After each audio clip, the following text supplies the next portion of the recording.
नमस्ते, कैसे हैं आप सब। स्वागत है आपका हमारे चैनल पर।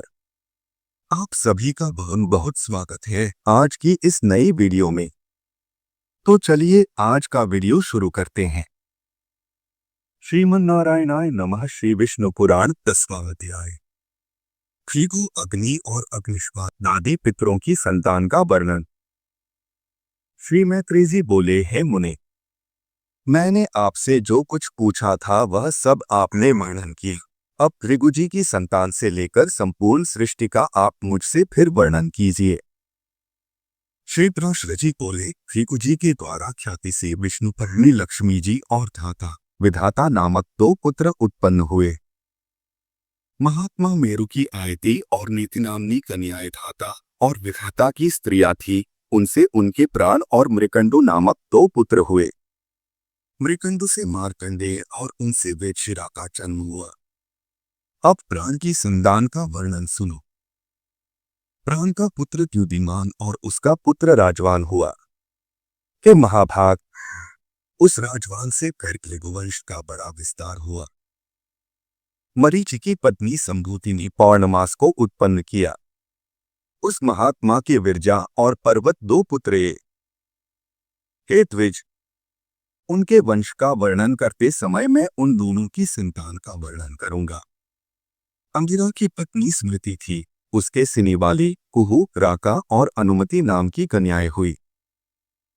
अत्रि की भार्या अनसुया ने चंद्रमा, दुर्वासा और योगी दत्तात्रेय इन निष्पाप पुत्रों को जन्म दिया। पुलस्त्य की स्त्री प्रीति से तत्तोलिका जन्म हुआ, जो अपने पूर्व जन्म में स्वयंभू मनवंतर में अगस्त्य कहा जाता था। प्रजापति पुलह की पत्नी क्षमा से करदम, उर्वरियान और सहिष्णु ये 3 पुत्र हुए। क्रतु की संतति नामक भार्या ने अंगूठे की पोरुओं के समान शरीर वाले तथा प्रखर सूर्य की समान तेजस्वी बालखिल्यादि 60,000 ऊर्ध्वरेता मुनियों को जन्म दिया। वशिष्ठ की ऊर्जा नामक स्त्री से रज, गोत्र, ऊर्ध्वबाहु, सवन, अनघ, सुप्पा और शुक्र ये 7 पुत्र उत्पन्न हुए। ये निर्मल स्वभाव वाले समस्त मुनिगण तीसरे मनवंतर में सप्तर्षि हुए। हे द्विज, अग्नि का अभिमानी देव, जो ब्रह्मा जी का ज्येष्ठ पुत्र है, उसके द्वारा स्वाहा नामक पत्नी से अति तेजस्वी पावक पवमान और जल को भक्षण करने वाला शुचि ये 3 पुत्र हुए। इन तीनों के प्रत्येक के 15-15 पुत्र के क्रम से 45 संतानें हुई। पिता अग्नि और उसके 3 पुत्रों को मिलाकर ये सब अग्नि ही कहलाते हैं। इस प्रकार कुल 49 अग्नि कहे गए हैं।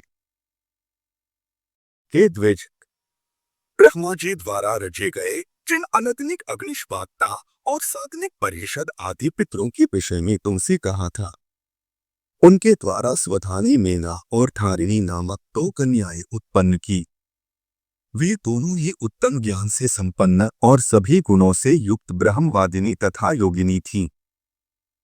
इस प्रकार यह दक्ष कन्याओं की वंश परंपरा का वर्णन किया। जो कोई श्रद्धापूर्वक इसका स्मरण करता है वह निःसंतान नहीं रहता। इति श्री विष्णु पुराणे प्रथमे से दशमोऽध्याय।